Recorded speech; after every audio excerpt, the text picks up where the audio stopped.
Ok, j'ai reçu plusieurs commentaires me demandant de refaire des vidéos de roller skate, dont une qui aurait pour thème une après-midi de roller, tout simple. Laisse-moi t'emmener dans cet après-midi de roller. Oh, j'ai hâte! Hier, on a sonné à la porte pour me livrer mon colis de roller.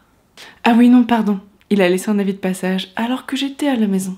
Enfin bref, Loïc est allé très gentiment me le chercher. Quand j'étais sur le site, je devais tout simplement m'acheter des toast-up parce que les miens qui étaient vendus avec ma platine, ils sont pas terribles. Et j'ai donc choisi des gumballs violettes, trop mignonnes. Sauf que j'ai été me balader sur le site aussi. Et malheureusement, je suis tombée sur des trucs larges qu'on m'avait conseillés. J'ai pas réfléchi, j'ai acheté direct. Quand je les ai montés sur mes platines, j'avais l'impression que mes rollers s'étaient transformés en chars d'assaut. Ils sont si hauts, je pense que j'ai pris au moins 10 cm de hauteur. Donc tout va bien. Et bien, maintenant que le setup est prêt, attendons demain pour aller défoncer le skatepark à coups de tank.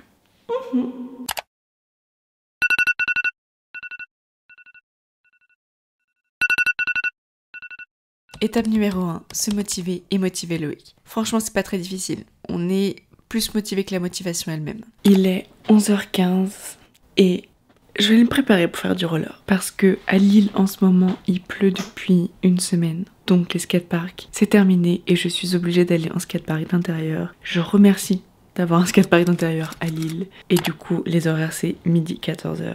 Donc, on va se préparer. Je crois que je vais devoir aller motiver Loïc. Il est motivé, mais il est fatigué.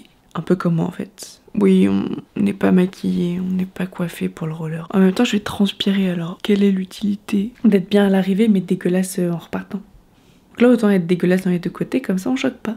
C'est une théorie un peu bancale, ce que je raconte. Étape numéro 2, se préparer et préparer mes affaires. Ce qui est assez pratique, c'est que pour le roller, j'ai qu'une tenue, une combinaison. Et récemment, j'en ai acheté une nouvelle qui est exactement la même que je mets tout le temps. Parce que je l'adore. J'ai même des combis shorts pour cet été. Ça, c'est ma tenue de départ.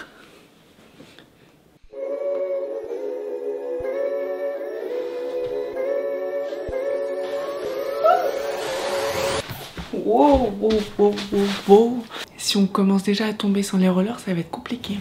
Bon, faut pas déconner, je vais pas skater en crop top. Je vais aller mettre plein de pulls. C'est parti.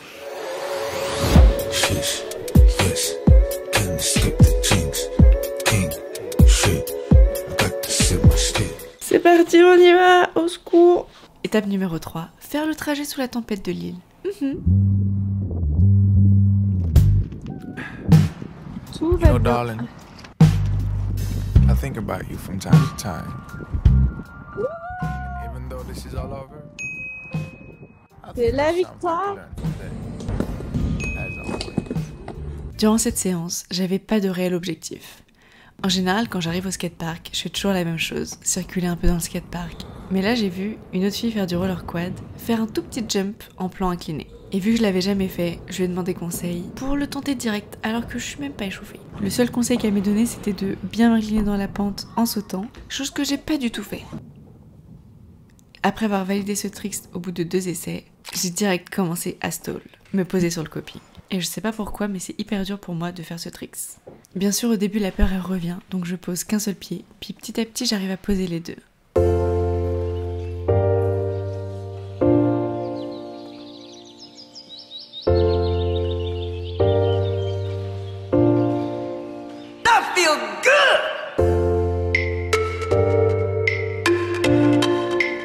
Mais quand je repars, j'arrive pas à ne pas poser de stop dans la courbe, pour me ralentir. D'ailleurs, on voit bien la trace de mes nouveaux patins tout au long de cette vidéo. Ce qui est fou, c'est que la première demi-heure est toujours un peu brouillon. J'arrive pas à faire des moves que je sais déjà faire. Je suppose que c'est le temps de me réhabituer à mes patins et mon équilibre peut-être. Ah oui, mais j'avais oublié, j'ai dû totalement réapprendre à patiner avec mes nouveaux trucks. Et bah sachez que j'ai découvert que je pouvais perdre l'équilibre sur des aigles, que si je patine trop près de mes propres pieds, mes roues, elles font ça. Et donc je me fais littéralement des croche-patins. Mais à la fin de la séance, je les avais totalement apprivoisés et heureusement, mes stalls étaient beaucoup plus beaux et j'arrivais même à sauter du coping.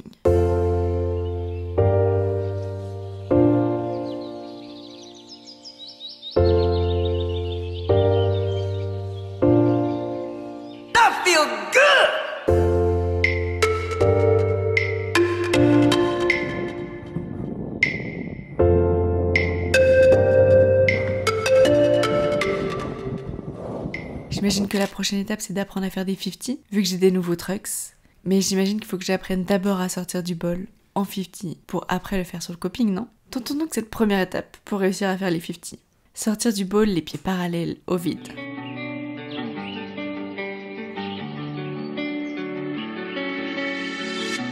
You were like a ransom note. If I give in, will you come home? I put everything I had into getting you back. I was only 17. J'ai même réussi une fois à poser mes 4 roues sur le coping.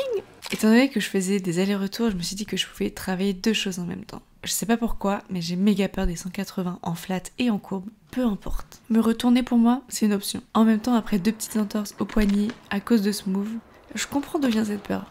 J'ai tenté de travailler mes 180 en sortie de plan incliné, parce que ça fait 1 mois que je saute après avoir drop, mais j'avais jamais tenté de me retourner. Et bien sûr, j'ai commencé à vitesse très réduite. Au final, j'ai pris énormément de plaisir à sauter de plus en plus haut. Je sais très bien que même si je l'ai débloqué aujourd'hui, la prochaine fois sera comme si c'était la première, mais avec moins de peur. Qui dit 180 en sortie de plan incliné, dit 180 dans les courbes aussi. Et c'est terrifiant. J'y vais donc petit à petit pour monter de plus en plus haut dans la courbe. Chaque jour, je progresse tout doucement dans mes 180, mais mon goal, ce serait d'être méga à l'aise, de le faire à grande vitesse et sur des grosses courbes. Pour l'instant, on reste sur les petites. Vu qu'il n'y a personne dans le skatepark et qu'on n'est que 6, j'enchaîne trop vite les lines. Du coup, je me suis pris des petites pauses, ici et ici. En plus, ce qui est trop bien, c'est que t'as un spectacle gratuit. Tu peux regarder les autres, apprendre de nouveaux tricks et aussi se casser la gueule. Bien sûr, il faut être hyper attentif à pas gêner les autres dans leur line parce que j'aimerais bien qu'ils soient attentifs avec moi. Et il n'y a rien de plus insupportable que quelqu'un qui respecte rien dans le skatepark. Comme je me dis à la fin de chaque séance, fais au moins un truc qui te fait très peur. Ce jour-là, j'ai fait 3 choses qui me faisaient peur. J'étais motivée. En numéro 1, j'ai vu Lolo faire une sorte de spine très haut, alors qu'il ne fait du roller que depuis 3 semaines. Et moi, je l'ai jamais fait en 6 mois. Alors mon ego, il a parlé tout seul et il s'est dirigé tout droit vers le spine. Et finalement, c'est facile en fait. C'est pas parfait bien sûr, mais maintenant je sais que je peux le faire et le travailler, sans avoir peur. En numéro 2, on a le même cas de figure. J'ai vu Lolo faire un gap 3 marches et je me suis dit, en vrai, je devrais être totalement capable de le faire, vu que je sais déjà sauter ça et ça. Ça peut pas être pire, non? Alors après pas mal d'hésitations, je me lance et tout se passe bien. J'ai suivi le conseil que Eva Patiné m'a donné une fois. Pas besoin de beaucoup sauter, mais avec la vitesse, ça y va tout seul. Je crois que c'était un truc dans le genre. Bon, du coup, ça paraît que très peu impressionnant. Alors que Lolo, lui, il fait des giga sauts en se tenant même les pieds. Le lendemain, j'ai voulu faire un gros saut groupé. Le plus gros que j'avais jamais fait. Mais finalement, c'est toujours pas très impressionnant. En plus, ça fait hyper mal aux pieds. J'atterris comme un éléphant, je sais pas atterrir en douceur. Note pour plus tard, je dois travailler les sauts groupés, l'atterrissage et ma détente. En numéro 3, pour le dernier, j'ai voulu refaire une grosse pente, qui pour moi est grosse et me terrifie, juste parce qu'il n'y a pas de coping. C'est une peur hyper chelou. J'avoue que celle-ci, je l'ai déjà faite 2 fois, mais j'en ai toujours aussi peur. Alors j'ai décidé aujourd'hui que j'allais le faire jusqu'à ce que je l'aime bien. Et après 4-5 tentatives, je suis déjà plus à l'aise, ce qui me permet d'arriver presque debout, et donc d'envisager des sauts, peut-être pour plus tard.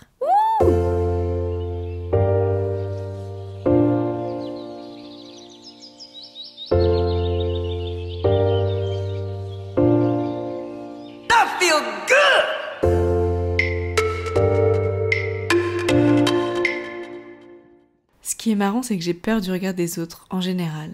Ce qui d'ailleurs m'a fait tomber et avoir une entorse. Mais quand je tombe au skatepark, ça me fume de rire. J'aime presque tomber dans les autres. Je comprends pas pourquoi. Bon, et que serait une vidéo de roller sans gamelle? Yup. Aïwa, bébé, aïwa! Right, this motherfucker.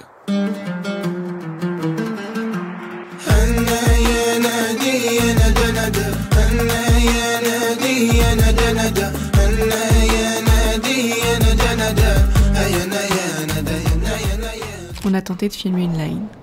Ça a donné ça.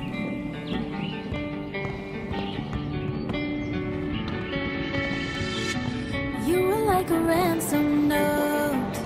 If I give in, will you come home? I put everything I had into getting you back. I was only 17, and you were the air I breathed. I walked across the burning bridge for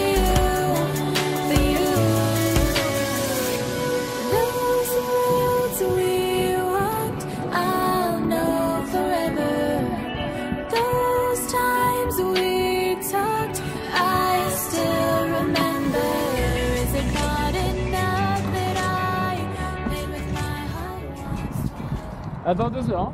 Ça marche. À toutes.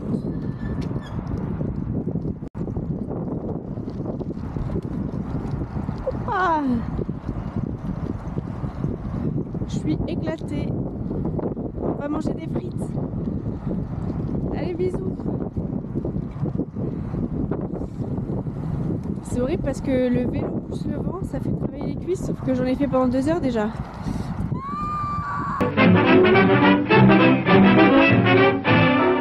Le vélo, ça a été, il y a juste eu un moment où littéralement j'avançais moins vite qu'un piéton. Littéralement. Là, on va aller manger des frites. Mais si vous voulez revoir d'autres vidéos de roller, j'ai un où je ne suis pas très régulière, mais je vais essayer de l'être. Ah, il pleut, on a évité la pluie. Voilà, il pleut là. Je le vois. Je vous dis à bientôt pour une autre vidéo de roller. J'ai déjà une idée. J'ai trop envie d'apprendre à faire la roue dans le bol. Pour l'instant, ça donne ça. Ouais, pas ouf. Le but, ça va être de faire ça. De faire toutes les roues possibles dans le bol, en sortant du bol, en droppant dans le bol.